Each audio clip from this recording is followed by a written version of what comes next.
Let's hear from the very most important people, the audience members. Without you, I'm a guy in a room by myself with a microphone, and it's all very, very sad.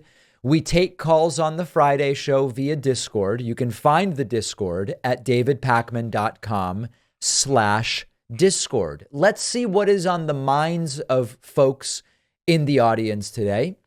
Oh, I don't know. Why don't we start with, how about maybe Jeff from Minnesota? Jeff from Minnesota, welcome to the program. What's on your mind Hey, today? David, thanks for bringing me back in. It's good to be back. My pleasure. So we're kind of in the middle of this dog and pony show with Republicans trying to impeach Joe Biden for, I don't know, stuff. Yes. And you and I could talk for literally an hour about how hypocritical they're being with their compare and contrast with how they're reacting to Trump's indictment. But right. My question for you is, could this work to our advantage or could it be our disadvantage? Because I see it going one of two ways. Either A, it gets swooped up in the media cycle of, oh, well, they're both dealing with their legal issues, so maybe they're both just awful. Or it could show that they have no integrity. They do not understand rules for thee, but not for me is not the American value. I don't know. What do you think? Here's my view on this. We have looked now on the show at a dozen, 15, 20 instances of Republicans who make claims about Joe Biden's criminality and corruption and all of it, asked very directly, what evidence do you have? And they never cite any evidence because they don't have any.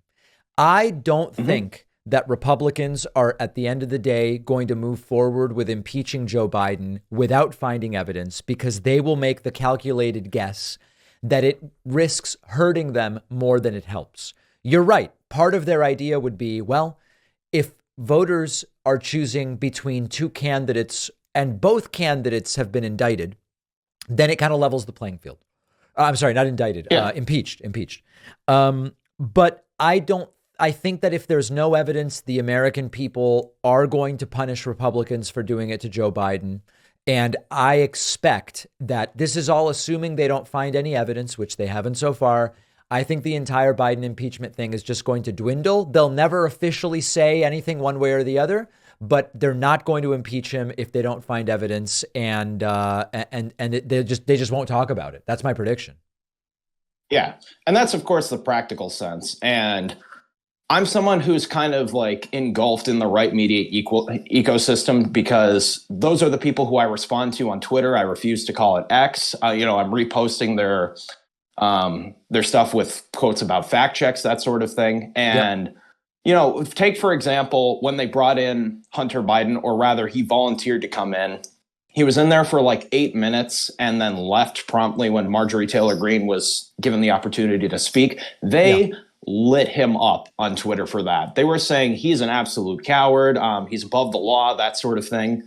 And nowhere in any of those clips did I see anyone pointing out the fact that they said, let's bring him up to testify. Who wants to hear him right now? Show of hands. I don't know what the official procedure is. Yeah, I don't know about the official procedure, but we know that Republicans want to do it in private because they say that he'll grandstand in public, etc. I think they don't want to do it in public because it'll very quickly show that he's telling the truth, that there's no connection to any Joe Biden criminality, and it'll be bad for them. That's my belief. Oh, Jeff from Minnesota, course. Thank you so much for the call. I'm going to move on. But that's my expectation as to the way that it's going to go down. I may be right. I may be wrong. We'll find out eventually.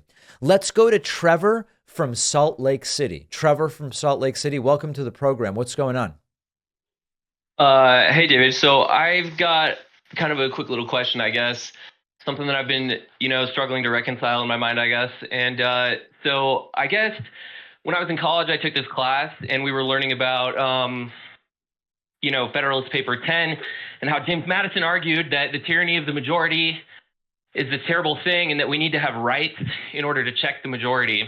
Right. And then I look at, like, for example, the way we're doing zoning and housing, basically the majority of people in a city, they're typically like homeowners who vote against any like increase in housing supply, for example. So To me, it seems like in America, we had these rights that we established to check majorities, Right. but it's like super painful. And we actually rely on the majority voting against their self-interest to establish any sort of new kind of right. So I kind of just don't have a ton of faith like in American democracy generally, because I feel like we're just unable to like establish these new rights and grapple with these really difficult problems. So I guess like what do you think when I say that? I think you're absolutely right that in many of these areas you do have a de facto. It's not necessarily a tyranny of, it's not always the majority, but it's of the most powerful, certainly. And we have a lot of good studies. I mean, the zoning one is an interesting one, right?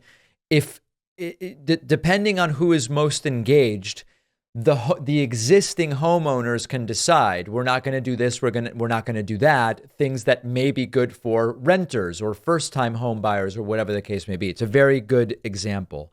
I think as a general principle, we don't have enough engagement with the political system to even argue that everybody is being represented. And part of this is by choice, right? Even in a really great presidential election, I think turnout of 60% is considered absolutely extraordinary. So I'm with you that many of the systems are status quo, reinforcing systems where those who are either the majority getting to decide isn't a bad thing in many areas, but we don't want to put rights up to a majority vote. And in the case you're describing of zoning and housing, the majority by definition may be those who are already entrenched and powerful and they're already. So I think the takeaway is all of these systems have to be looked at individually. And Gotcha. unless, And I guess sorry, go ahead. Unless we get voter turnout up, I do believe that if you had 80 or 90% of people voting in local elections to determine who's the city councilor and the mayor, state senator, state rep, like if we had a voter turnout of 80, 85, 90%, I think a lot of this stuff would very quickly repair itself by having elected officials that actually represent the will of the voters, not just the portion of the voters who choose to vote.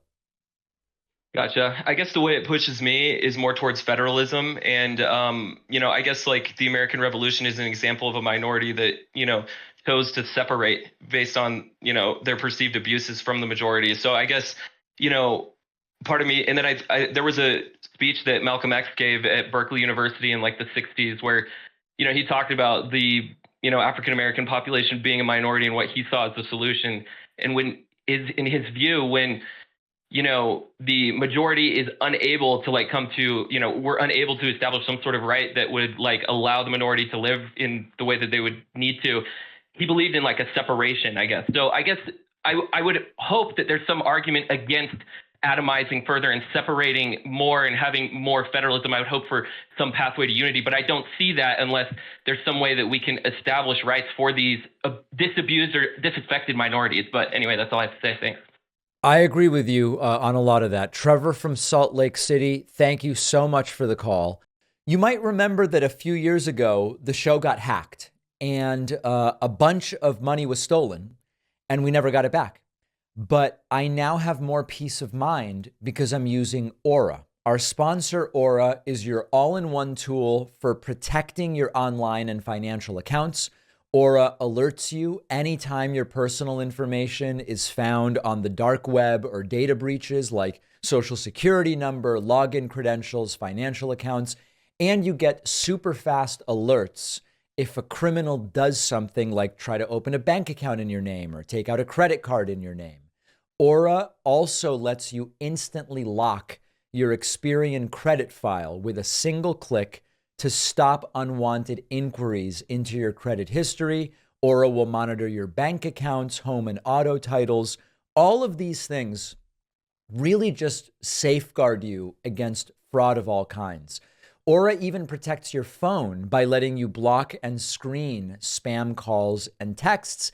And Aura has parental controls for your kids' devices. You can restrict apps or manage screen time, set focus time to make sure they're doing homework instead of binging YouTube or whatever the case may be. You can try Aura for free for 14 days. at aura.com/Pacman. The link is down below.